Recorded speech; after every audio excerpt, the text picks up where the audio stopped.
ശാശ്വത സുഖരൂപ സുഖമറിവാൻ ഉള്ളറിവായിട്ടകമി വാഴൂ ഗുരുദേവ വാഴും ഗുരുദേവ എന്നും വാഴും ഗുരുദേവ ശാശ്വത സുഖരൂപ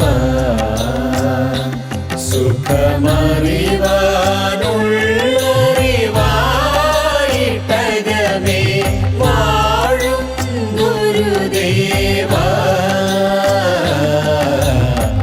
വാഴും ഗുരുദേവ എന്നും വാഴും ഗുരുദേവ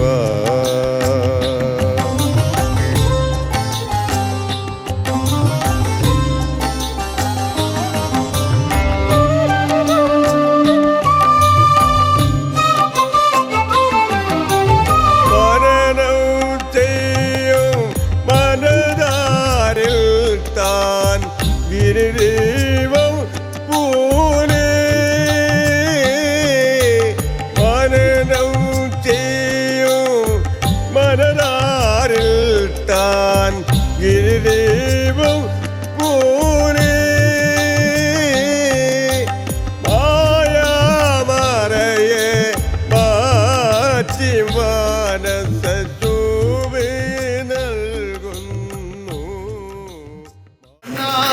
മുകിൽ വർണ്ണ കമല കണ്ണ ഉള്ളിൽ വാഴണമേ കണ്ണ മുകിൽ വർണ്ണ കമല കണ്ണ ഉള്ളിൽ വാഴണമേ കണ്ണ മുകിൽ വർണ്ണ കമല കണ്ണ എന്നിൽ വാഴണമേ മുകിൽ വർണ്ണ കമല കണ്ണ എന്നിൽ വാഴണമേ കണ്ണാകാമുകിൽ വന്ന കമല കണ്ണായെന്നിൽ വാഴണമേ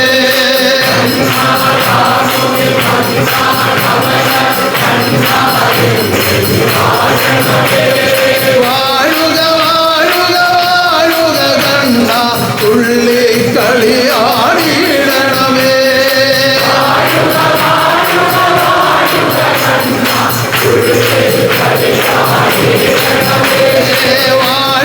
വാഴുക കണ്ണ തുള്ളി കളിയാടിയിടണമേ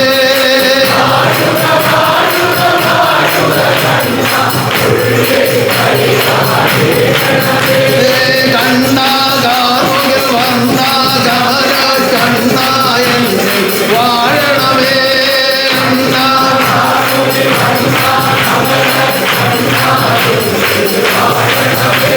വാഴുക വാഴുക വാഴുക കണ്ണ തുള്ളി കളിയാടിയിടണമേ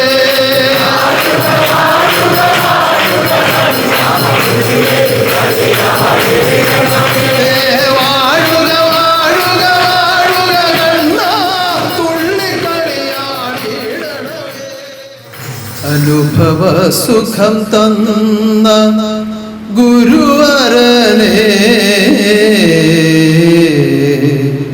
ഒരിക്കലും മറക്കുവാൻ കഴിവില്ലല്ലോ അനുഭവ സുഖം തന്ന ഗുരുവരനെ ഒരിക്കലും മറക്കുവാൻ കഴിവില്ലല്ലോ അനുഭവ സുഖം തന്ന ഗുരുവരനെ ഒരിക്കലും മറക്കുവാൻ കഴിവില്ലല്ലോ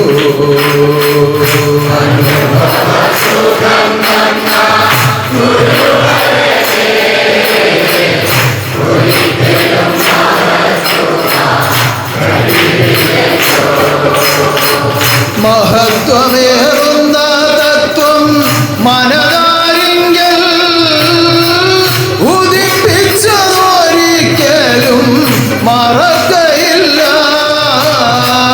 മഹത്വമേറുന്ന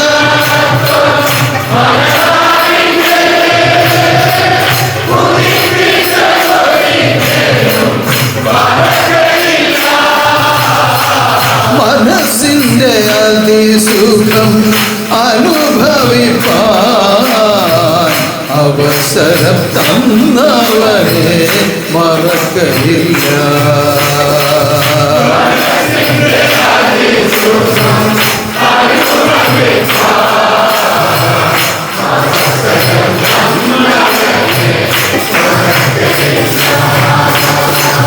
മറക്കയിൽ ഒരിക്കലും മറക്കയില്ല. മരിക്കുന്ന നാൾ വരെയും മറക്കയില്ല.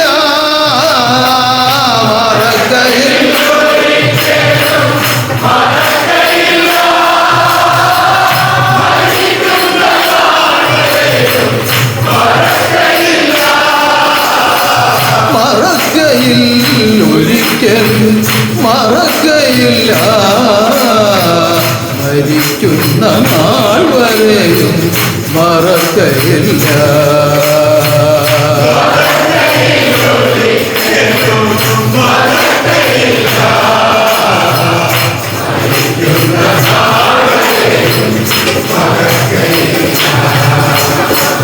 സമ്പൂർണ്ണ സർവശക്തി തിരുവവതാരമായി വന്ന് സ്ഥാപിച്ച ആത്മബോധോദയ സംഘാംഗങ്ങളായി ജീവിതം ചെയ്യുവാൻ പരമഭാഗ്യം ലഭിച്ച ഓമനമിത്രങ്ങളെ, ഇന്ന് ആദ്യമായി ഈ സന്നിധിയിലെത്തുകയും ഈ ആരാധനയിൽ പങ്കെടുക്കുകയും ചെയ്യുന്ന മിത്രങ്ങളെ, എല്ലാവരെയും ആനന്ദിപ്പിക്കാൻ, ഒന്നുപോലെ ആനന്ദിപ്പിക്കാൻ ദൈവത്താൽ നിയോഗിച്ച് ദൈവം നടത്തുന്ന ആരാധനയാണ് ഈ ഞായറാഴ്ച ആരാധന.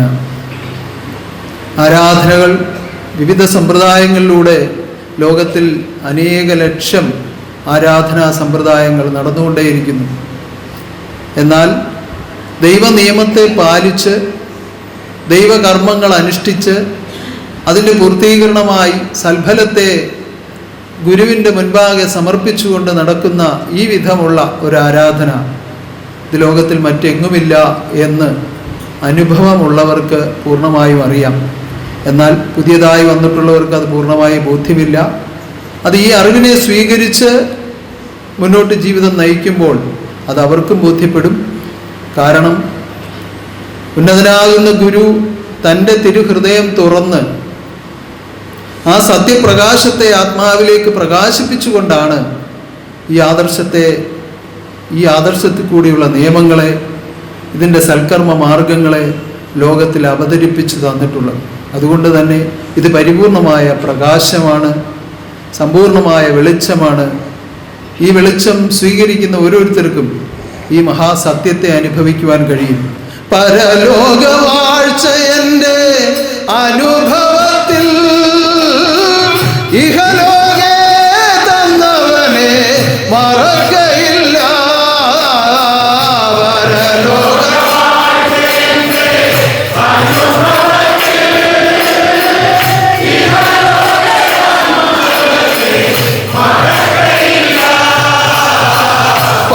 പരലോകവാഴ്ച എൻ്റെ അനുഭവത്തിൽ ഇഹലോകേ തന്നവനെ മറക്കയില്ല.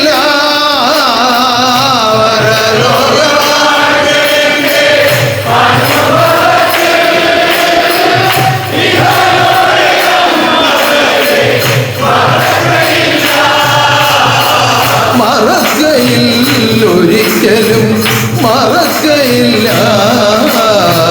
മരിക്കുന്ന നാൾ വരെയും മറക്കയില്ല.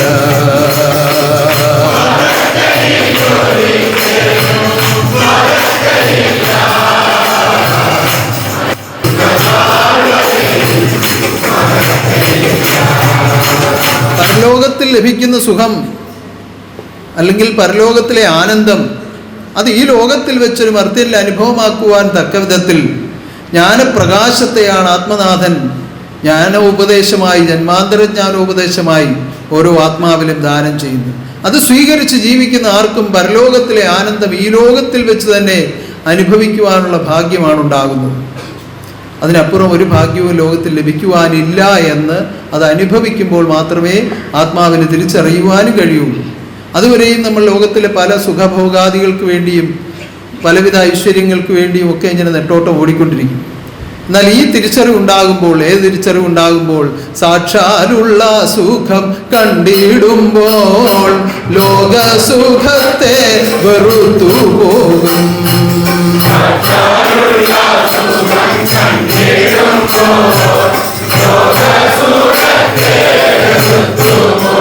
സാക്ഷാലുള്ള സുഖം അത് ആത്മാവിൻ്റെ സുഖമാണ്, അത് പരലോക സുഖമാണ്. ആ പരലോക സുഖത്തെ പരന്മാരിൽ അവതരിപ്പിക്കുവാൻ പരമാത്മാവിനാൽ സ്ഥാപിച്ച ഈ ദിവ്യമായ ആദർശത്തിൽ നിയമിച്ചിരിക്കുന്ന സർവ്വ നിയമങ്ങളും ആ പരമാനന്ദത്തെ ദാനം ചെയ്യുന്നതാണ്. അപ്രകാരം നിയമിച്ച് നിലനിർത്തിയിരുന്ന 12 വെള്ളിയാഴ്ച വ്രതവും അതിൻ്റെ സമാപനമായി നടന്ന മഹാതീർത്ഥാടനവും എത്ര ഉന്നതമായി നടന്നു എന്ന് ഇന്ന് ലോകത്തിൽ നിലവിലുള്ള ഒരു ഭാഷകൾ കൊണ്ടും വർണ്ണിച്ചാൽ മതിയാവാത്ത വിധം ഓരോ ഹൃദയങ്ങളും ആനന്ദിച്ചു എന്നതാണ് സത്യം. ഞാനീ പറഞ്ഞത് സത്യമാണെങ്കിൽ ഒന്ന് കൈവർത്തി സമ്മതിക്കും. ആനന്ദം അനുഭവിച്ചു ശുഭാനന്ദ രൂപമെന്തകമേ കണ്ടു. ആനന്ദം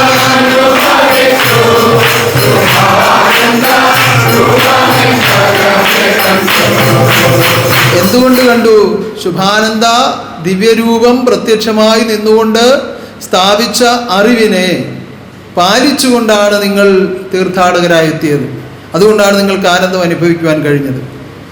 ഈ ആനന്ദത്തിന് നമ്മൾ ഏത് കർമ്മം നടക്കുമ്പോഴും ആദ്യം നമ്മൾ അപേക്ഷിക്കുക, അതിനുവേണ്ടി ആശ്രയിക്കുക, അത് കഴിഞ്ഞത് അനുഭവിക്കുക, പിന്നീട് നന്ദിപ്പെടുക. എന്തതിശയമേ ദൈവത്തിൻ വാഴ്ച ചിന്തിച്ചാൽ അന്തമില്ല.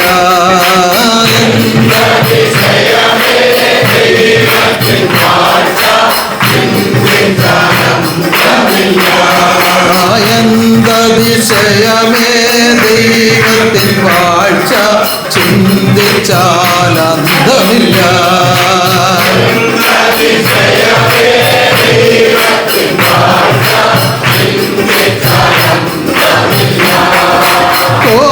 കോടാകോടി നാമങ്ങളാലെ വാഴുന്നു അഖിലേശൻ.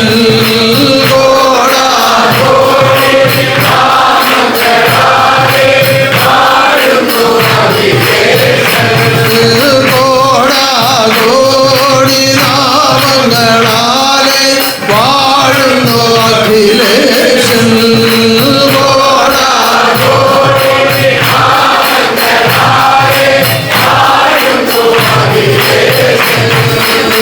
എന്തതിശയമേ ദൈവത്തിൻ വാഴ്ച ചിന്തിച്ചാൽ അന്തമില്ല.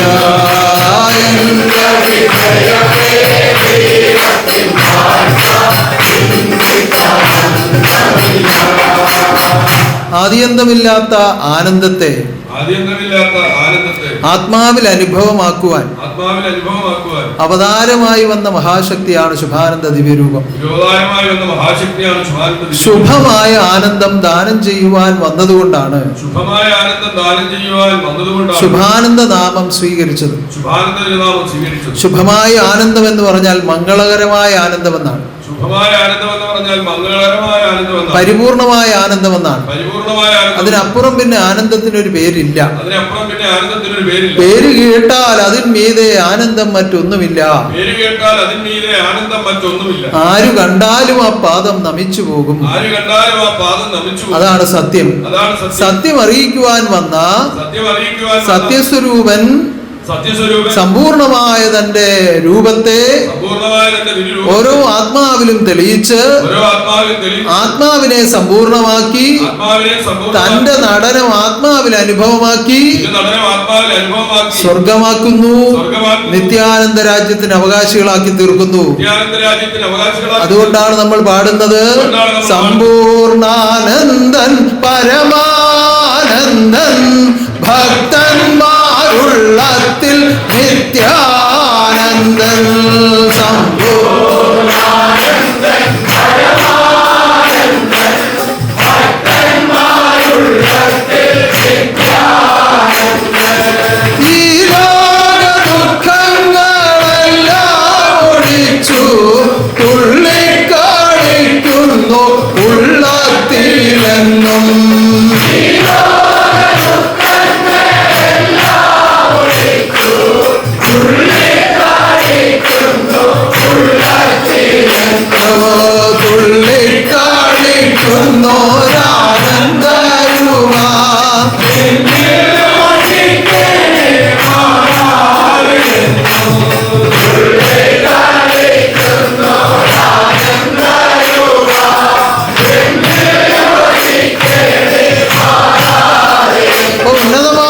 സമ്പൂർണമായ സമ്പൂർണമായ ആ ആനന്ദാവസ്ഥയെ ആത്മാവിൽ എത്തിക്കുവാൻ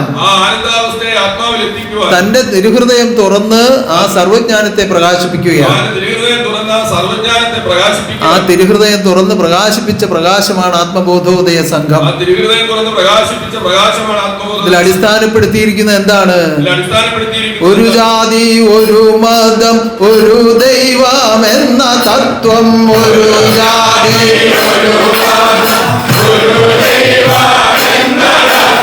ഗുരുനാഥനുര ചെയ്തതൊരു നാളും മറക്കല്ലേ.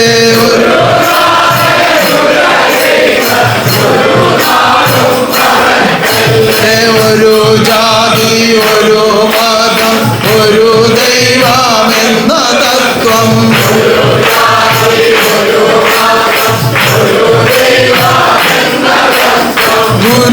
ഗുരുനാഥനുര ചെയ്തതൊരു നാളും മറക്കല്ലേ.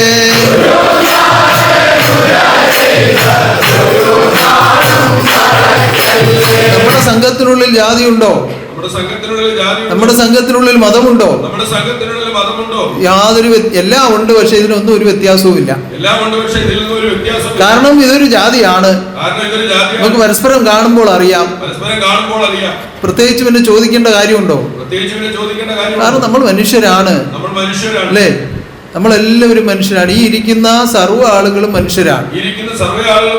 സൃഷ്ടിയുടെ ആവശ്യത്തിന് വേണ്ടി രണ്ട് രൂപം തന്നിരിക്കുന്നു എന്നേ ഉള്ളൂ. അത് ഒന്ന് സ്ത്രീയായിട്ടും ഒന്ന് പുരുഷനായിട്ടും.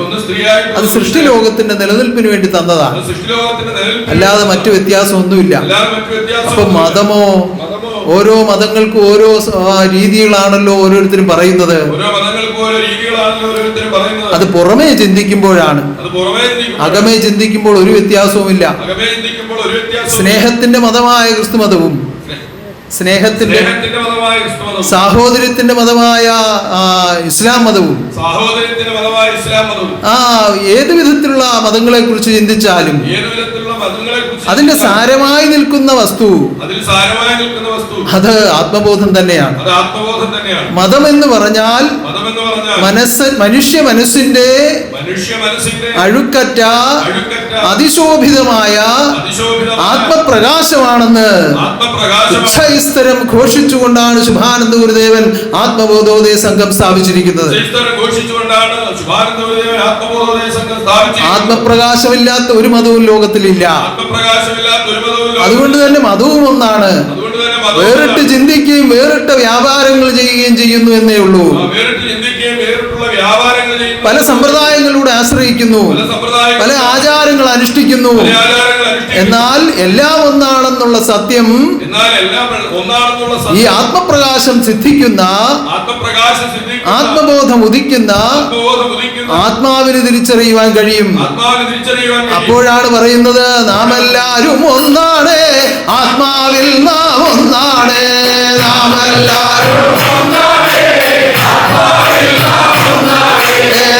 എല്ലാവരും ഒന്നാണ്, ആത്മാവിൽ നാം ഒന്നാണ്.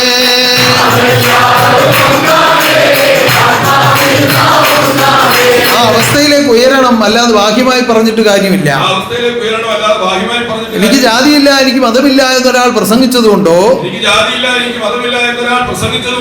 അത് പേപ്പറിൽ എഴുതി സൂക്ഷിച്ചതുകൊണ്ടോ, ഇപ്പൊ ചില ആളുകൾ കുഞ്ഞുങ്ങളെ സ്കൂളിൽ ചേർക്കാൻ ചെല്ലുമ്പോ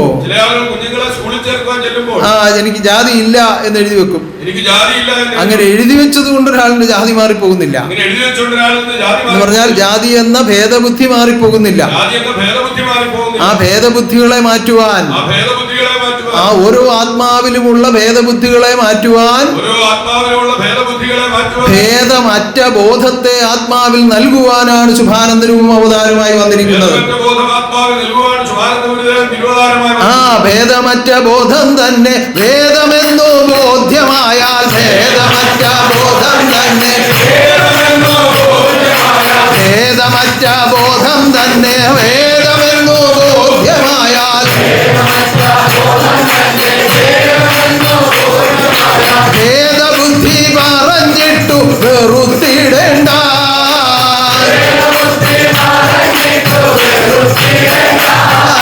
ഭേദമറ്റ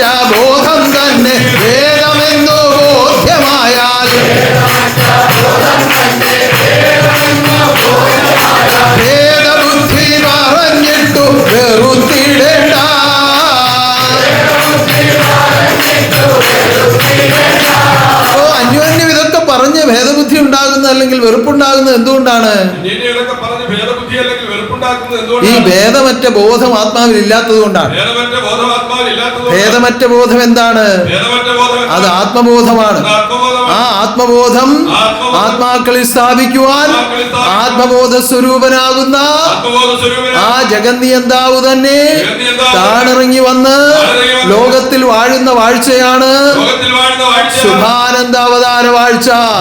ശുഭാനന്ദ ഗുരുദേവൻ എഴുന്നള്ളി വാഴുന്നുണ്ട്. ശുഭാനന്ദ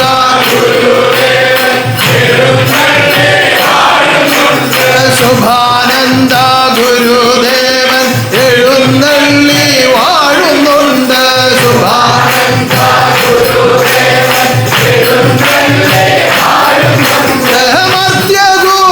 മധ്യകൂലമാകമാനം രക്ഷ ചെയ്യുവാൻ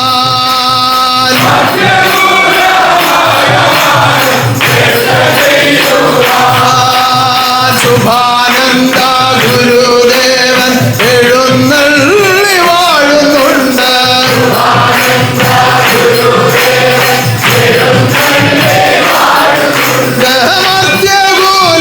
മധ്യകൂലമാകമാനം രക്ഷ ചെയ്യുവാൻ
സൽക്കർമ്മം ചെയ്യാം, കർമ്മദോഷം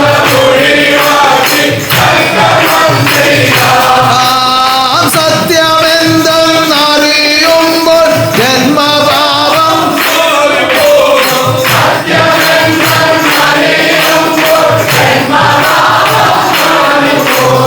കർമ്മദോഷം ഒഴിവാക്കി സൽക്കർമ്മം ചെയ്യാം,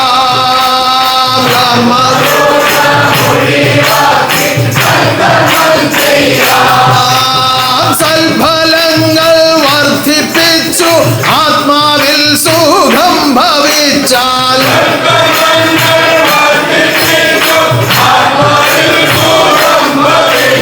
സൽഫലങ്ങൾ വർദ്ധിപ്പിച്ചു ആത്മാവിൽ സുഖം ഭവിച്ചാൽ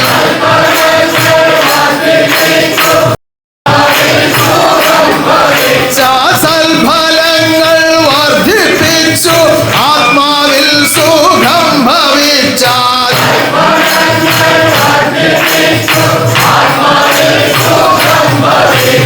ശുഭാനന്ദ രൂപം നിന്റെ അകമേ കാണാം, ശുഭാനന്ദ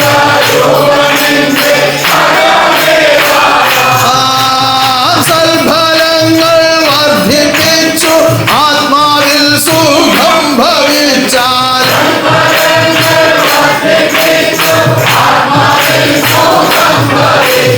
ശുഭാനന്ദ രൂപം നിന്റെ അകമേ കാണാം.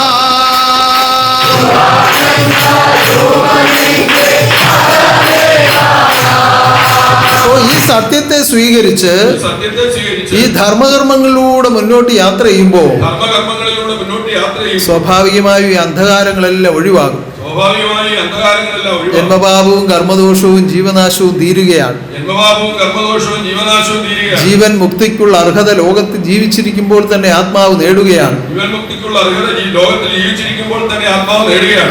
അതാണ് ശുഭാനന്ദം എന്ന് പറയുന്നത്. അതാണ് ശുഭാനന്ദം. അപ്പോഴാണ് ശുഭാനന്ദ രൂപം കാണുന്നത്. അപ്പോഴാണ് ശുഭാനന്ദ രൂപം. അങ്ങനെ ജീവിച്ചിരിക്കുമ്പോൾ തന്നെ അങ്ങനെ ജീവിച്ചിരിക്കുമ്പോൾ സമ്പൂർണ്ണ മോക്ഷത്തെ അനുഭവിപ്പാനുള്ള ഈ വഴി, സമ്പൂർണ്ണ മോക്ഷത്തെ അനുഭവിക്കാനുള്ള ഈ വഴി ഇത് അവതരിപ്പിക്കുവാനാണ് ദൈവം ലോകത്തിൽ വന്ന് ശുഭാനന്ദ നാമത്തിൽ വാഴുന്നത്. അവതരിപ്പിക്കുവാനാണ് ദൈവം ലോകത്തിൽ വന്ന് ശുഭാനന്ദ നാമത്തിൽ വാഴുന്നത്. ഇന്ന് ലോകത്തിൽ പല സമ്പ്രദായങ്ങളും ആചാരക്രമങ്ങളും ആശ്രമങ്ങളും ഒക്കെ ഇങ്ങനെ പ്രവർത്തിച്ചുകൊണ്ടിരിക്കുമ്പോൾ പല സമ്പ്രദായങ്ങളും ആചാരക്രമങ്ങളും ആശ്രമങ്ങളും ഒക്കെ പ്രവർത്തിച്ചുകൊണ്ടിരിക്കുന്നു. അതിൽ നിന്ന് പല വിധത്തിലുള്ള ദുഷ്പേരുകളും അതിൽ നിന്ന് പല വിധത്തിലുള്ള ആക്ഷേപങ്ങളും പല വിധത്തിലുള്ള അബദ്ധങ്ങളും ഒക്കെ ഇങ്ങനെ വർദ്ധിച്ചുകൊണ്ടിരിക്കുന്ന കാലമാണ്. കാരണം അധർമ്മം ധർമ്മത്തിന്റെ മുഖം മൂടിയിട്ട് പ്രവർത്തിക്കുന്ന ചില സന്ദർഭങ്ങളാണ് കണ്ടുകൊണ്ടിരിക്കുന്നത്. അതൊക്കെ പല വിധത്തിലുള്ള ചിന്താക്കുഴപ്പങ്ങൾ ഓരോരുത്തരിലും ഉണ്ടാക്കാറുണ്ട്. അതൊക്കെ സൂക്ഷിക്കുകയും ശ്രദ്ധിക്കുകയും ചെയ്യേണ്ടത് അവരവരുടെ കടമയാണ്. എല്ലാം സംശയിക്കുന്നതിലല്ല, അറിവ് കൊണ്ട് ആരാഞ്ഞറിഞ്ഞ് വേണ്ടതിനെ സ്വീകരിക്കുകയും വേണ്ടാത്തിനെ ഉപേക്ഷിക്കുകയും ചെയ്യാനുള്ള കഴിവ് മനുഷ്യന് തന്നിട്ടുണ്ട്. അതുകൊണ്ടാണ് മനുഷ്യനെന്ന് പേര് വന്നിരിക്കുന്നത്. എങ്ങനെ? നന്മയും തിന്മയും തമ്മിൽ തിരിച്ചറിയുന്നറിവ്, നന്മയും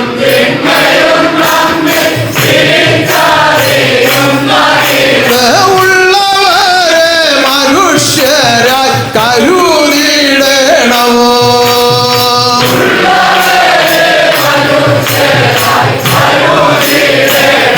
എല്ലാവരും പെട്ടെന്ന് ഇങ്ങനെ പറയും മനനം ചെയ്യാൻ കഴിവുള്ളത് കൊണ്ട് മനുഷ്യൻ എന്ന് പേര് വന്നു. അത് സത്യമാണ്. മനനം ചെയ്യാനുള്ള കഴിവ് മനുഷ്യനുണ്ട്. അത് എന്ത് ചെയ്യണമെന്ന് തീരുമാനിക്കാനുള്ള അറിവും മനുഷ്യനുണ്ട്. ആ മനനം ചെയ്യാനുള്ള കഴിവ് എങ്ങനെ പ്രയോജനപ്പെടുത്തണമെന്ന് തീരുമാനിക്കാനുള്ള അറിവും മനുഷ്യന് തന്നെ തന്നിട്ടുണ്ട്. പക്ഷെ അതെല്ലാം മറന്നിട്ട് അപ്പോഴപ്പോഴുള്ള ചില ലാഭത്തിന് വേണ്ടി എന്തെല്ലാം വിക്രിയകളാണ് ലോകത്തിൽ കാട്ടിക്കൊണ്ടിരിക്കുന്നത്. മാതാവിനെ അറിയില്ല, പിതാവിനെ അറിയില്ല, ഗുരുവിനെ അറിയില്ല, ദൈവത്തെ അറിയില്ല, സഹോദരങ്ങളെ അറിയില്ല. ഈ ലോകത്തിൽ നടക്കുന്ന ഒരു കാര്യങ്ങളുമായും പലർക്കും ബന്ധമില്ല.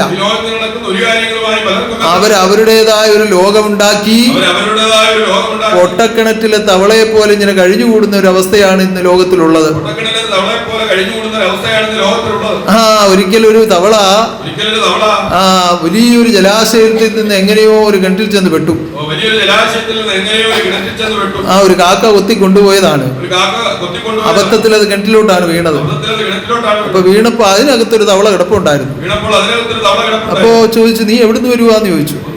അപ്പൊ ഞാൻ അവിടെ ഒരു വലിയ ജലാശയമുണ്ട്, കണ്ണെത്താത്ത ദൂരത്തോളം ഇങ്ങനെ വെള്ളമുള്ള ഒരു സ്ഥലമാണ്.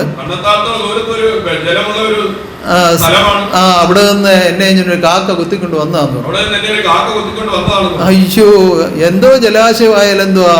അപ്പൊ ആ തൊടിയുടെ ഒരറ്റത്ത് നിന്ന്, കിണറിന്റെ തൊടിയുടെ ഒരറ്റത്തു നിന്ന് മറ്റേ അറ്റത്തോടി തവള ഒരു ഒറ്റ ചാട്ടം വെച്ചു.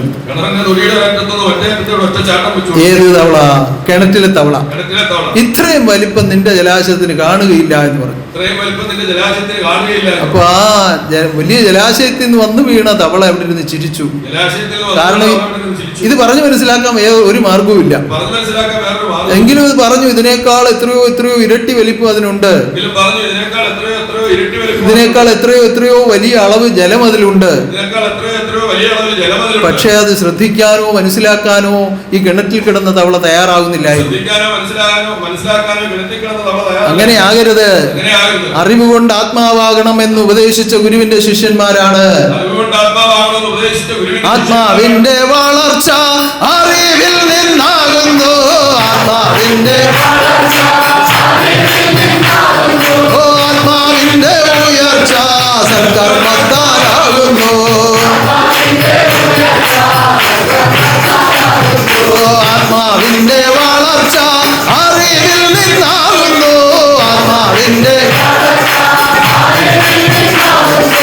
ആത്മാവിന്റെ ഉയർച്ച സൽക്കർമ്മത്താലാകുന്നു.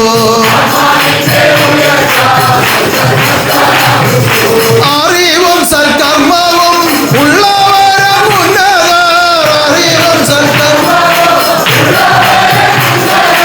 അറിവും സൽക്കർമ്മവും ഉള്ളവരും ഉന്നതർ.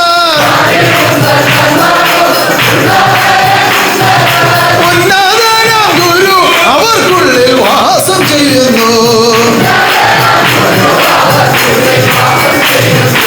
അറിവും സൽക്കർമ്മവും ഉള്ളവരും ഉന്നതർ. ഉന്നതനാം ഗുരു അവർക്കുള്ളിൽ വാസം ചെയ്യുന്നു. എപ്പോഴും അറിവിനെ സ്വീകരിക്കുവാനും അറിവിനെ അനുസരിക്കുവാനും അറിവിനെ കീഴ്പ്പെടുവാനും അതിൽ കൂടി തന്നെ ജീവിതം ചെയ്യുവാനും തയ്യാറാകുന്നവരാണ് ശിഷ്യ പരമ്പരകൾ എന്ന് പറയുന്നത്. ഗുരു അറിവും ശിഷ്യർ അനുസരണയുമാണ്. അങ്ങനെ അറിവും അനുസരണയുമായി ഗുരുവും ശിഷ്യരുമായി ഏകോപിച്ച് ജീവിക്കുന്ന ഈ മഹാദേവാലയത്തിന്റെ പേരെന്താണ്? ആദർശാശ്രമം എന്നാണ്. ഇത് ദൈവസന്നിധാനമാണ്. ദൈവസന്നിധാനം, ദൈവസന്നിധാനം, ദൈവസന്നിധാനം. ദൈവഭക്തരൊത്തുചേരും ദൈവസന്നിധാനം. ദേവിമാരും ദേവന്മാരും ഒത്തുചേർന്നിടുന്ന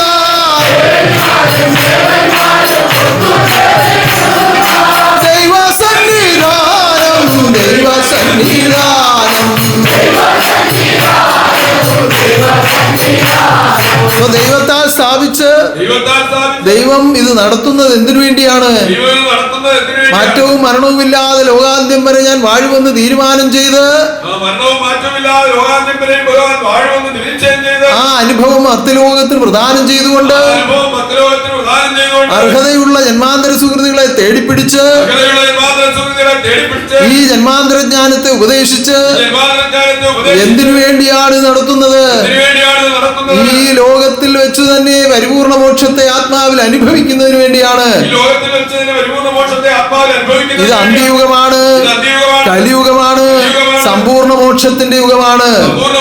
ത്രേതയിൽ തപസ്സുകൊണ്ടും ത്രേതയിൽ യാഗങ്ങൾ കൊണ്ടും ദ്വാപരയിൽ പൂജ കൊണ്ടും നിയോഗമായി ആത്മസന്താനങ്ങളെ നിയോഗമായി തീർന്ന ഈ ആത്മസന്താനങ്ങളെ കലിയുഗത്തിൽ മോക്ഷം കൊടുത്ത് വീണ്ടെടുക്കുവാൻ ഈ കലിയുഗത്തിൽ മോക്ഷം കൊടുത്തു കലിയുഗ പുരുഷോത്തമനാണ് അവതാരമായി വന്ന് ഈ ജന്മാന്തരജ്ഞാനത്തെ നൽകുന്നത്. കലിയുഗ പുരുഷോത്തമനാണ് നിരുപകാരമായി വന്ന് ഈ ജന്മാന്തരജ്ഞാനത്തെ നൽകുന്നത്. ആ ജന്മാന്തരജ്ഞാനത്തെ കേട്ട് ആ ജന്മാന്തരജ്ഞാനത്തെ കേട്ട് അതിനെ അനുസരിച്ച് ജീവിതം ചെയ്യുമ്പോൾ ആത്മപ്രകാശ കാഴ്ച ദീർഘപ്രകാശമായി ആത്മാവിൽ കാണുവാൻ കഴിയും. ആത്മപ്രകാശ കാഴ്ച ദീർഘപ്രകാശമായി ആത്മാവിൽ കാണുവാൻ അതാണ് ആത്മബോധോദയം. അതാണ് ആത്മബോധം. ആത്മബോധമുദിച്ചോരിൽ ശുഭാനന്ദം കാണാൻ വരൂ.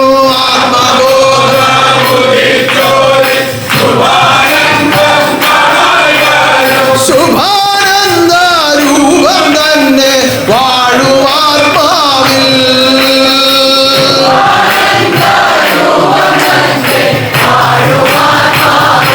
അപ്പൊ നമുക്ക് നേടിയെടുക്കുവാനുള്ള ഒരു പരിശ്രമമാണ് എപ്പോഴും ഉണ്ടാവേണ്ടത്. നമുക്ക് നേടിയെടുക്കുവാനുള്ള ഒരു പരിശ്രമമാണ് എപ്പോഴും ഉണ്ടാവുക. വരുന്നതും പോകുന്നതും ഒക്കെ പല രീതിയിലുള്ള ആളുകളായിരിക്കും. വരുന്നതും പോകുന്നതും ഒക്കെ പല ഈ രീതിയിലുള്ള പ്രവർത്തിക്കുന്നവരിലും അവരവരുടേതായ മാനസിക വളർച്ചയ്ക്കനുസരിച്ച് പല കുറവുകളും പോരായ്മകളും മേന്മകളും ഉണ്ടാവും. പ്രവർത്തിക്കുന്നവരും അവരവരുടെ മാനസികാവസ്ഥയ്ക്കനുസരിച്ചുള്ള പല കുറവുകളും മേന്മകളും ഉണ്ടാവും. മേന്മകളുണ്ടാവും. പല വിധത്തിലുള്ള പോരായ്മകളുണ്ടാവും. വളർച്ചകളുണ്ടാവും. തളർച്ചകളുണ്ടാവും. അതൊന്നുമല്ല ഭക്തലോകം സ്വീകരിക്കേണ്ടത് എന്താണ്? തേടേണ്ടതു തേടിക്കൊള്ളുക നിത്യാനന്ദം സ്വത്തു തന്നെ.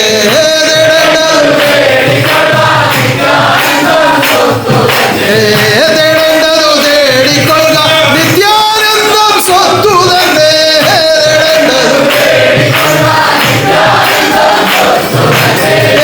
ധരയിൽ ഇതുപോലെ നിത്യ സ്വത്തായി മറ്റൊന്നില്ല.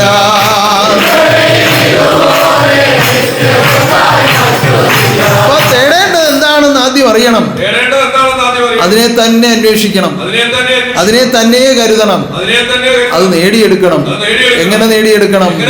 അതിന് സത്യം ഗ്രഹിക്കണം, സൽക്കർമ്മം ചെയ്യണം, നിത്യം സ്തുതിക്കണം, നിത്യാനന്ദത്തിൽ ചേരണം. എങ്കിൽ മാത്രമേ ചേരാൻ കഴിയുള്ളൂ. സത്യം എന്തെന്നറിയാത്ത ഒരാളിന് സത്യം പ്രവർത്തിക്കാൻ കഴിയില്ല. അതിനാണ് ഇവിടെ വരുന്നവർക്ക് ആദ്യം സത്യം ഉപദേശിക്കുന്നത്. ഇന്ന് പാലക്കാട്ട് നിന്ന് വന്ന ഒരു കുടുംബം സത്യം കേട്ടിട്ടുണ്ട്. വളരെയേറെ ദുഃഖത്തിൽ കഴിയുന്ന ഒരു കുടുംബമാണ്. ആ ദുഃഖങ്ങൾ ഒഴിക്കുവാൻ വേണ്ടി ആശ്രയിച്ചപ്പോൾ അവർക്ക് കൊടുത്തത് എന്താണ്? ഈ സത്യോപദേശമാണ്. പണ്ടൊരു കുഞ്ഞു പിതാവിനോട് ചോദിച്ചതുപോലെ, ഈ ഉപദേശം പഠിച്ചാൽ വിശപ്പ് മാറുമോ? ഇല്ല, വിശപ്പ് മാറ്റാനല്ല. അറിവിൽ കൂടി നീ ഗുരുവിനെ ആശ്രയിക്കുമ്പോൾ അറിവുകേട് ഒഴിഞ്ഞു മാറി ആത്മാവിൽ സുഖം ലഭിക്കും. ആ സുഖം കൊണ്ട് നിന്റെ ദുഃഖങ്ങളെല്ലാം അതിജീവിക്കുവാനുള്ള കരുത്തുണ്ടാകും. മേലിൽ ദുഃഖം വരാത്ത വിധം ജീവിക്കുവാനുള്ള പരിശുദ്ധി ഉണ്ടാകും. അങ്ങനെ ആത്മപരിശുദ്ധി വർദ്ധിപ്പിച്ച് ആത്മാനന്ദം അനുഭവിക്കുവാൻ ഈ സത്യത്തെയാണ് ഉപദേശിക്കുന്നത്. മറ്റൊരാൾ രോഗപീഠയുമായി വന്നു എന്നിരിക്കട്ടെ, ആ ദുഃഖത്തിനും പരിഹാരമായി ഈ സത്യം തന്നെയാണ് കൊടുക്കുന്നത്. ഒരാൾ തൊഴിലില്ല എന്ന ദുഃഖത്തോടു കൂടി വന്നു എന്നിരിക്കട്ടെ, ആളിനും ഇതേ സത്യം തന്നെയാണ് കൊടുക്കുന്നത്. ഒരാളിന് സമയമായിട്ടും വിവാഹം നടക്കുന്നില്ല എന്ന ദുഃഖവുമായിട്ടാണ് വന്നതെന്നിരിക്കട്ടെ, ആളിനും ഇതേ സത്യം തന്നെയാണ് കൊടുക്കുന്നത്. ഇങ്ങനെ ഏതു ദുഃഖവുമായി ആര് വന്നാലും ഈ സർവജ്ഞാനം എന്ന ദിവ്യ ഔഷധത്തെ ഉപദേശിച്ചു കൊടുക്കുകയാണ്. എന്തുകൊണ്ട്? സർവ്വദുഃഖങ്ങളുടെയും അടിസ്ഥാനമായി നിൽക്കുന്നത് അറിവുകേടാണ്. അടിമ ഉടമ സമ്പ്രദായങ്ങൾ പോലും ലോകത്തിൽ ഉണ്ടായിരുന്നത് അറിവുകേടുകൊണ്ടായിരുന്നു. ഇപ്പോഴും പല വിധത്തിലുള്ള ഭേദബുദ്ധികൾ പറഞ്ഞ് യുദ്ധങ്ങൾ നടക്കുന്നതും അറിവുകേടുകൊണ്ടാണ്. അറിവുള്ള ആരെങ്കിലും അതൊക്കെ നിയന്ത്രിക്കാൻ ഉണ്ടായിരുന്നുവെങ്കിൽ യുദ്ധങ്ങൾ ലോകത്തിൽ ഉണ്ടാവുകയില്ലായിരുന്നു.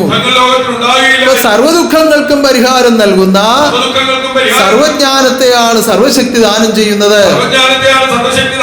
പക്ഷേ അത് കേട്ടതുകൊണ്ട് മാത്രമായില്ല, അതിനെ സ്വീകരിച്ച് ആദരസമന്വിതം സ്വീകരിച്ച് അണുവിട തെറ്റാതെ പാലിച്ച് ജീവിക്കണം. അങ്ങനെ പാലിച്ച് ജീവിക്കുമ്പോഴാണ് പരിപൂർണ ഫലം ഉണ്ടാകുന്നത്. അത് ബാഹ്യവശാൽ ചിന്തിച്ചാൽ നിങ്ങൾക്ക് പെട്ടെന്ന് ഓർക്കാൻ ഒരു ഉദാഹരണം പറയാം. ഒരു മരുന്ന് ഒരു ഡോക്ടർ ഒരു മരുന്ന് തരുന്നു. ഇപ്പോ ഈ മരുന്ന് 3 നേരം നിങ്ങൾ കഴിക്കണം. 12 ദിവസമായിട്ട് കഴിക്കണം. ഈ 12 ദിവസവും നിങ്ങൾ ഇന്ന സാധനങ്ങൾ ആഹാരം ഉപയോഗിക്കരുത് എന്ന് പറയുകയാണ്.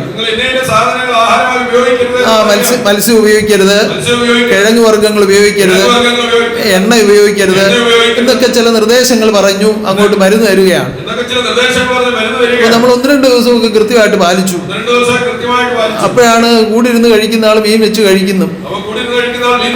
അപ്പം എത്ര നേരം ഞാൻ ഉമിനീർ ഇറക്കുന്നത്. അപ്പൊ ഒരു കഷ്ണം എടുത്താൽ കഴിച്ചു. അപ്പൊ എന്ത് പറ്റി? വൈകുന്നേരം ആയപ്പോഴത്തേക്ക് ദേഹമെല്ലാം ചൊറിഞ്ഞു പൊങ്ങി. അപ്പൊ അത് കഴിച്ചിട്ടാന്ന് മനസ്സിലായി. പക്ഷെ ആരോടെങ്കിലും പറയാൻ പറ്റുമോ? ആരോടും മിണ്ടാതങ്ങിരുന്ന്. അപ്പോഴത്തേക്ക് മുഖം മുഴുവൻ അങ്ങ് വീർത്ത്. അപ്പൊ ആളുകളൊക്കെ കാണുന്നവരൊക്കെ ചോദിക്കും എന്തോ പറ്റിയതാ? അത് എന്തുവാന്നറിയത്തില്ല. അതാണ്ട് കടിച്ചതായിരിക്കും. കടിച്ചത് തന്നെത്താനാന്നുള്ളത് ആരോടും പറയുന്നില്ല. കാരണം കഴിക്കരുത് എന്ന് പറഞ്ഞ സാധനം എടുത്തു വെച്ചാ കടിച്ചത്. അതാ തിരിഞ്ഞ് കടിച്ചത്. അത് ആരോടെങ്കിലും പറയാൻ പറ്റുമോ? അപ്പൊ പറയാതെ കുറെ നേരം കൊണ്ടു നടന്നു. അപ്പോഴത്തെ ഇച്ചിരി നേരം കഴിഞ്ഞപ്പോഴത്തെ പിന്നെ കണ്ണിന്റെ അവിടെ നീര് വന്ന് അടഞ്ഞ്. അപ്പൊ പിന്നെ കണ്ണു തുറന്ന് നോക്കാൻ വയ്യാത്ത അവസ്ഥയായി. അപ്പൊ വീട്ടുകാരോട് ഒരു അടിയേ ഞാൻ ഇന്നലെ ഇങ്ങനെ ഒരു കാര്യം ചെയ്തായിരുന്നു. കണക്കായി പോയി.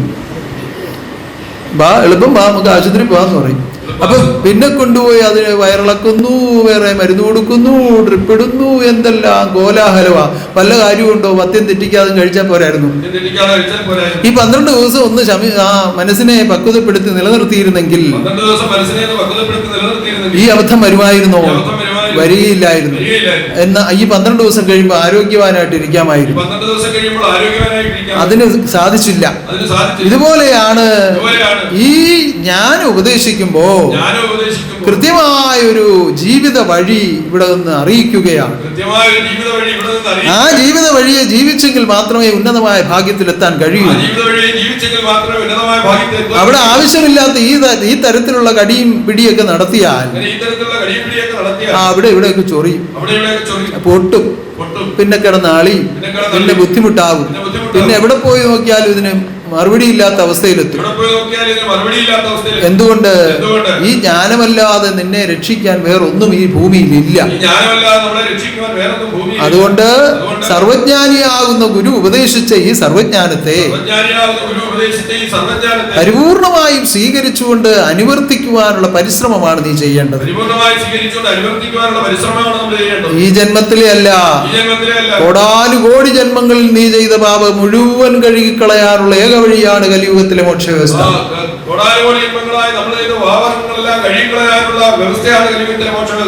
അതിനുള്ള സർവജ്ഞാനം.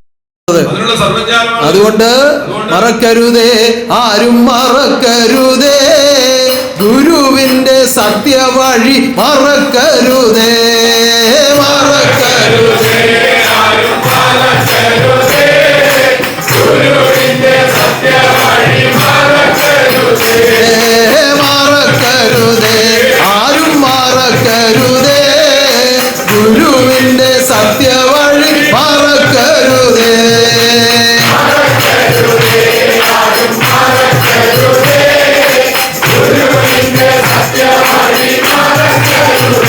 അരനിമിഷം പോലും മറക്കാതെ ഈ സത്യത്തിൽ കൂടി അങ്ങ് ജീവിച്ചാൽ എപ്പോഴും മനോഹരമായ ഒരു അവസ്ഥ നമുക്കുണ്ടാകും. പിന്നെ ദുഃഖം നമ്മളെ ഏശുകയില്ല. ഏതുപോലെ? വെള്ളത്തിൽ വെണ്ണ പോലെ സുഖമെന്നും ദുഃഖത്തിൽ മീതെ നിൽക്കും. വെള്ളത്തിൽ വെണ്ണ പോലെ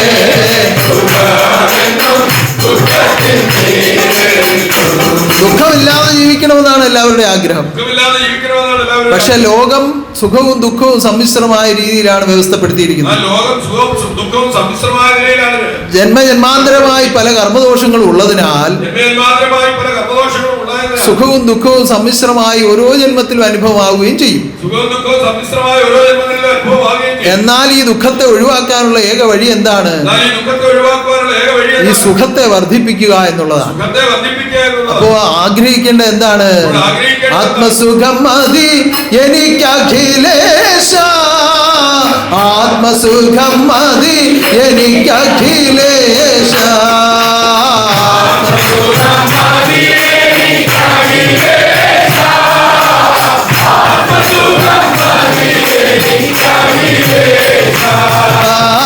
ആത്മസുഖം മതി എനിക്ക് അഖിലേശ, ആത്മസുഖം മതി എനിക്ക് അഖിലേശ, ആത്മസുഖം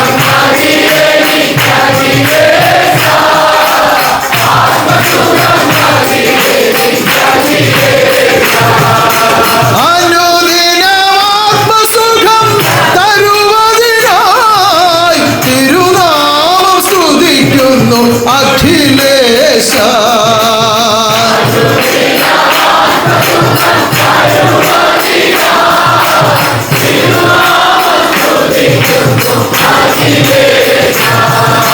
തിരുനാമങ്ങളെ സ്തുതിച്ചും തിരുവിഷ്ടങ്ങൾ ചെയ്തും ഈ സുഖത്തിനു വേണ്ടി ആശ്രയിച്ചാൽ സർവദാ നിങ്ങളിൽ സുഖം ലഭിക്കും.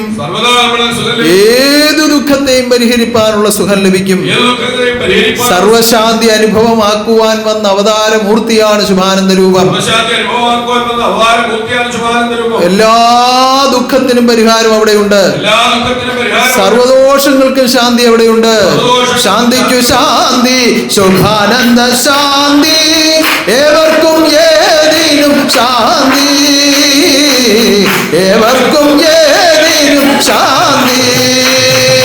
ശാന്തിക്കു ശാന്തി, ശുഭാനന്ദ ശാന്തി, ഏവർക്കും ഏതിനും ശാന്തി, ഏവർക്കും ഏതിനും ശാന്തി. സർവശാന്തി അനുഭവമാകുവാൻ സർവശക്തനെ ആശ്രയിച്ച് ജീവിക്കുക, സത്യത്തിൽ നിന്ന് തെറ്റാതെ ജീവിക്കുക, പഞ്ചമഹാപാപങ്ങളിൽ നിന്ന് ഒഴിഞ്ഞു ജീവിക്കുക. ഉന്നതനാകുന്ന ദൈവം നിങ്ങളിൽ സുഖമായി, സന്തോഷമായി, ആനന്ദമായി വാഴുമാറാകട്ടെ. ഈ പ്രാവശ്യത്തെ നമ്മുടെ മഹാതീർത്ഥാടനം നടത്തപ്പെട്ടപ്പോൾ ഓരോ ശാഖകളിൽ നിന്നും കടന്നു വന്ന ആ പദയാത്രകളെ കണ്ടാൽ, അഥവാ ഒന്ന് പരിശോധിച്ചാൽ ഏതാണ് മുന്നിൽ നിൽക്കുന്നതെന്ന് ആർക്കെങ്കിലും നിശ്ചയിക്കാൻ പറ്റുമോ? അംഗബലം കൊണ്ടോ അല്ലെങ്കിൽ ആവശ്യമില്ലാത്ത ഒരുക്കങ്ങൾ കൊണ്ടോ അല്ല ഞാൻ ഇതിനെ അളക്കുന്നത്. അഞ്ചൽ എന്ന് പറയുന്ന ഭാഗത്തു നിന്ന് കുറച്ച് സാധുക്കൾ ഒത്തുചേർന്ന് അവർക്ക് സാധിക്കുന്നത് പോലെ കുറച്ച് കെട്ടുമൊക്കെ മുറുക്കി ഇങ്ങനെ ഒരു 10-19 പേരേ ഉള്ളൂ. 19 പേര് അവരിങ്ങനെ സാധുക്കൾ ഇങ്ങനെ നടന്നു വന്നു, ഇവിടെ പ്രദക്ഷിണം ചെയ്തു, ഒന്നും അറിയില്ല. ഇങ്ങനെ നേരത്തെ വന്നുകൊണ്ടിരിക്കുന്നവരാണ്, പക്ഷേ കാര്യമായ അങ്ങനെ ബാഹ്യമായ അറിവുകളൊക്കെ വളരെ കുറവാണ്. അവരിങ്ങനെ വന്നു പ്രദക്ഷിണം ചെയ്ത് ഇങ്ങനെ പോകുമ്പോൾ സത്യത്തിൽ ഹൃദയം നിറഞ്ഞ് അങ്ങനെ കണ്ണ് നിറഞ്ഞൊഴുകി. കാരണം അവരെ പ്രത്യേകമായി നിയന്ത്രിക്കാൻ ആരും ഇവിടുന്ന് പോയില്ലായിരുന്നു. ഇവിടുന്നുള്ള എല്ലാ അറിയിപ്പുകളും അവിടെ ലഭിക്കുന്നുമില്ലായിരുന്നു. വല്ലപ്പോഴും ഇങ്ങനെ വരും, എന്തെങ്കിലുമൊക്കെ നേർച്ച സമർപ്പിക്കും.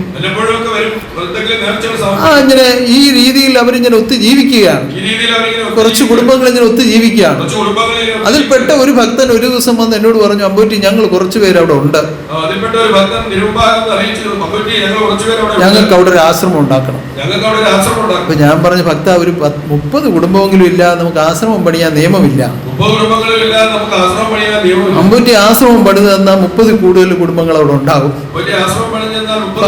ആ സാധുവിന്റെ ആർത്തി അത് കണ്ടപ്പോൾ വളരെ സന്തോഷം തോന്നി. അവര് ഒത്തുചേർന്ന് ഇങ്ങനെ വന്നതാണ്.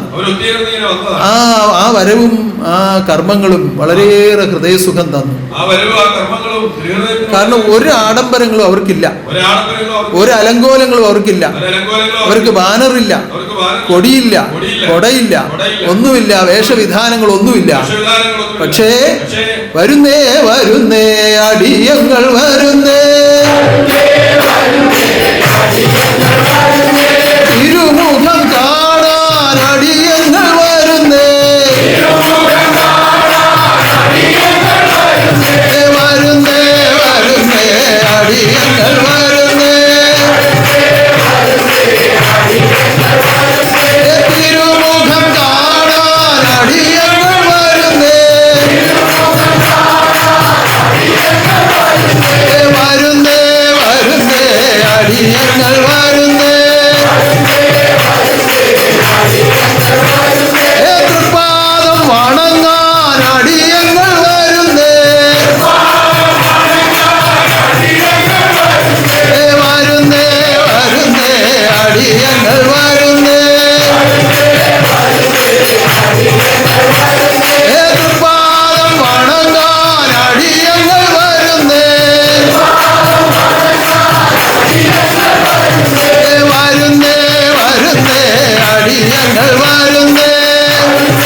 നിലവാരത്തിലൂടെയാണ് എപ്പോഴും ഹൃദയസുഖം പകർത്തുന്നത്. ഹൃദയ നിലവാരത്തിലാണ് എപ്പോഴും ഹൃദയസുഖം പകർത്തുന്നത്. ഭക്തന്മാരുടെ ഹൃദയം ഭക്തന്മാരുടെ ഹൃദയം ഗുരുവിന്റെ അറിവിനെ സർവദാ സ്വീകരിച്ച് ഗുരുവിന്റെ അറിവിനെ സർവ്വദാ സ്വീകരിച്ച് അതിനെ ആചരിച്ചുകൊണ്ട് കടന്നു വരുമ്പോ അതിനെ ആചരിച്ചുകൊണ്ട് കടന്നു വരുമ്പോൾ അവരുടെ എണ്ണമോ അവരുടെ എണ്ണമോ കെട്ടിന്റെ വലിപ്പമോ കെട്ടിന്റെ വലിപ്പമോ ഉടുത്തിരിക്കുന്ന ഉടുപ്പിന്റെ നിറമോ ഉടുത്തിരിക്കുന്ന ഉടുപ്പിന്റെ നിറമോ കൊണ്ടുവന്ന് അർപ്പിക്കുന്ന നോട്ടിന്റെ വലിപ്പമോ കൊണ്ടുവന്ന് അർപ്പിക്കുന്ന നോട്ടിന്റെ വലിപ്പമോ ഒന്നുമല്ല.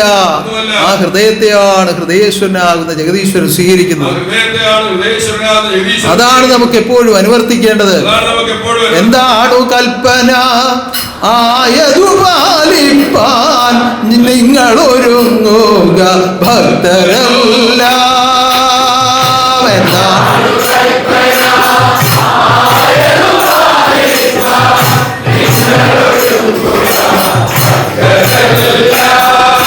ഒരു കൽപ്പന ഉണ്ടായാൽ ഒരു കൽപ്പനയുണ്ടായാൽ അതിനെ മറുത്ത് അതിനെ മറികടന്ന് മറ്റെന്തെങ്കിലുമൊക്കെ കുറെ ഒരുക്കി കുറെ കോലാഹലങ്ങൾ കാണിച്ചതുകൊണ്ട് ഒരിക്കലും അത് ഗുരു സ്വീകരിക്കുന്നതല്ല. ഗുരുവിന്റെ ഹൃദയത്തിന് സുഖം പകരുന്നതല്ല. ഹൃദയസുഖം ഉണ്ടാകാതെ ഭക്തഹൃദയം സന്തോഷിക്കുകയുമില്ല. അതുകൊണ്ട് ദൈവം അറിയിച്ചത് ആനന്ദിക്ക ആത്മാക്കൾ, ആനന്ദിക്ക ആത്മാക്കൾ, ആപത്തൊന്നും കൂടാതെ ആനന്ദിക്ക ആത്മാക്കൾ.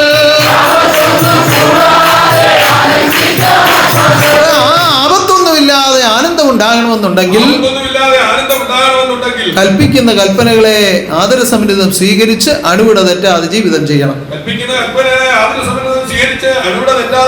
അങ്ങനെ ഓരോ കർമ്മങ്ങളും പൂർത്തീകരിക്കുവാൻ ജഗദീശ്വരൻ നിങ്ങൾ ഉത്ബോധമായി വാഴുമാറാകട്ടെ എന്ന് പറഞ്ഞാൽ ബാക്കിയുള്ളവരാരും വന്നത് എനിക്ക് ഇഷ്ടപ്പെട്ടില്ല എന്നല്ല അതിന്റെ അർത്ഥം. എങ്കിലും ഏറ്റവും ഹൃദയക്കുളിർമ നൽകിയ ഒരു അവസ്ഥയായിരുന്നു അത്. അതുപോലെ സാധുക്കൾ ഒത്തുചേർന്നു വന്ന പല സഭകളുമുണ്ട്. എങ്കിൽ ഏറ്റവും കൂടുതൽ ശ്രദ്ധിക്കപ്പെട്ടത് ഇവരെ ആയിരുന്നു. മറ്റാരെങ്കിലും അവരെ ശ്രദ്ധിച്ചിട്ടുണ്ടോ എന്നും എനിക്കും അറിയില്ല. ശ്രദ്ധിക്കാൻ ഇടയില്ല. കാരണം അങ്ങനെയാണ് അവരുടെ വരവും ആ നിപ്പും പോക്കും ഒക്കെ അങ്ങനെയായിരുന്നു. പക്ഷേ എന്റെ ഹൃദയം വളരെയേറെ നിറഞ്ഞു. കാരണം സാധുക്കളെ രക്ഷിക്കുവാൻ സാധുജന സംരക്ഷകനായി അവതാരമായി വന്നതാണ് ശുഭാനന്ദ തപോശൻ. മാറ്റമില്ലാത്തവൻ, മരണമില്ലാത്തവൻ,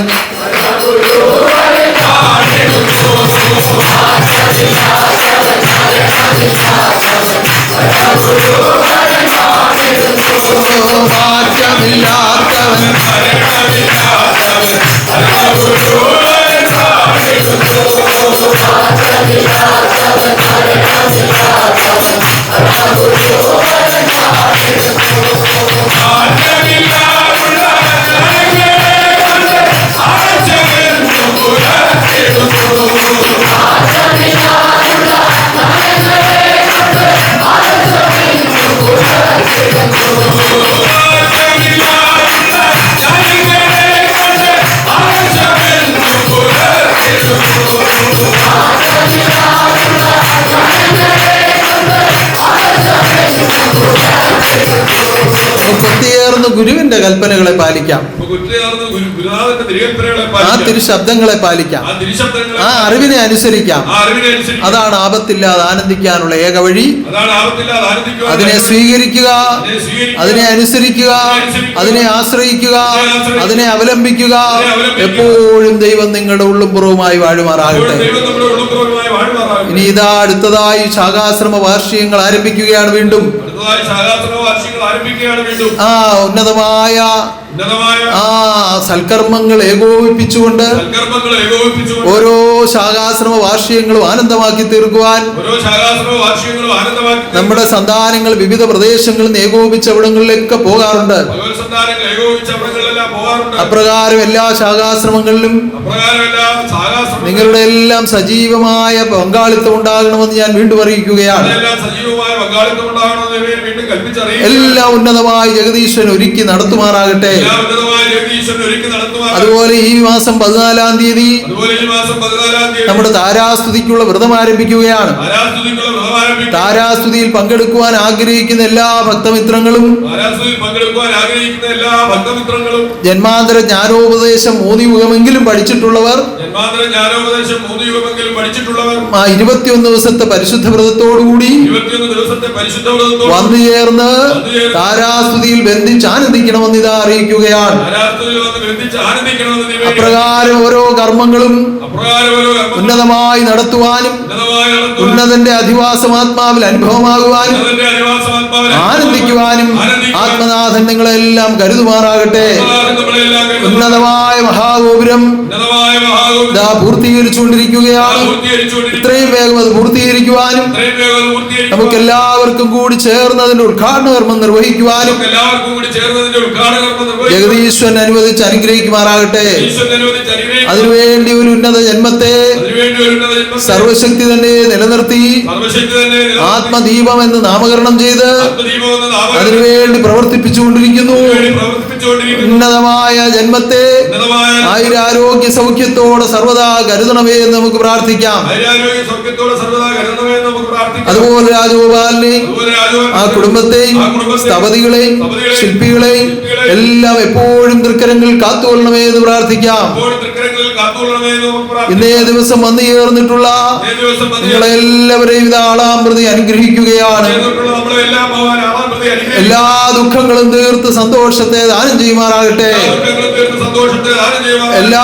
ആപത്തുകളും ഒഴിഞ്ഞ് ആനന്ദത്തിൽ എത്തുമാറാകട്ടെ. എല്ലാ ആപത്തുകളും ഒഴിഞ്ഞ് ആനന്ദത്തിൽ എത്തുവാൻ, ആത്മനാഥന്റെ തിരുവിഷ്ടം അറിഞ്ഞ് എന്നും ജീവിക്കുവാൻ ദൈവം നിങ്ങളെ അനുഗ്രഹിക്കട്ടെ. ഭഗവാന്റെ തിരുവിഷ്ടം അറിഞ്ഞ് എന്നും ജീവിക്കുന്ന എല്ലാ നേർച്ചകളും ഇതാ സ്വീകരിക്കുന്നു. എല്ലാ നേർച്ചകളും മഹാശക്തി ഇന്നേ ദിവസം സത്യം സ്വീകരിച്ച് ഇന്നേ ദിവസം സത്യം സ്വീകരിച്ച് ആദർശ ജീവിതം ഏറ്റെടുത്തിരിക്കുന്ന ഓമന സന്താനങ്ങൾ ആദർശ ജീവിതം ഏറ്റെടുത്തിരിക്കുന്ന ഭഗവാന്റെ ഓമന സന്താനം സത്യജീവിതത്തിലൂടെ സത്യജീവിതത്തിലൂടെ ഉന്നതമായ നിത്യാനന്ദത്തിൽ എത്തിച്ചേരുവാൻ ഉന്നതമായ നിത്യാനന്ദ മഹാശക്തി അനുഗ്രഹിക്കുമാറാകട്ടെ. മഹാശക്തി അനുഗ്രഹിക്കുന്നു. സർവരെയും ദർശിക്കുവാനും സർവ്വരെയും ദർശിക്കുന്നു. ആപത്തൊഴിഞ്ഞാനന്ദം ദാനം ചെയ്യുവാനും ആപത്തൊഴിഞ്ഞ് ആനന്ദം ദാനം നിത്യശാന്തി നിത്യാനന്ദവും ആത്മാവിൽ അനുഭവമാക്കുവാനും നിത്യശാന്തി നിത്യാനന്ദവും ആത്മാവിൽ അനുഭവമാക്കുവാൻ ആത്മനാഥൻ പ്രത്യക്ഷമായി എന്നും വാഴുമാറാകട്ടെ. ഭഗവാൻ പ്രത്യക്ഷമായി വാഴട്ടെ. പ്രത്യക്ഷമായി വാഴട്ടെ. പ്രത്യക്ഷമായി വാഴട്ടെ. കണ്ണാ കാർമുകിൽ വർണ്ണ കമല കണ്ണാ എന്നിൽ വാഴണമേ. കണ്ണാ കാർമുകിൽ വർണ്ണ കമല കണ്ണാ എന്നിൽ വാഴണമേ. കണ്ണാ കാർമുകിൽ വർണ്ണ കമല കണ്ണാ എന്നിൽ വാഴണമേ. കണ്ണാ കാർമുകിൽ വർണ്ണ കമല കണ്ണാ എന്നിൽ വാഴണമേ. കണ്ണാ കാർമുകിൽ വർണ്ണ കമല കണ്ണാ എന്നിൽ വാഴണമേ. കണ്ണാ കാർമുകിൽ വർണ്ണ കമല കണ്ണാ എന്നിൽ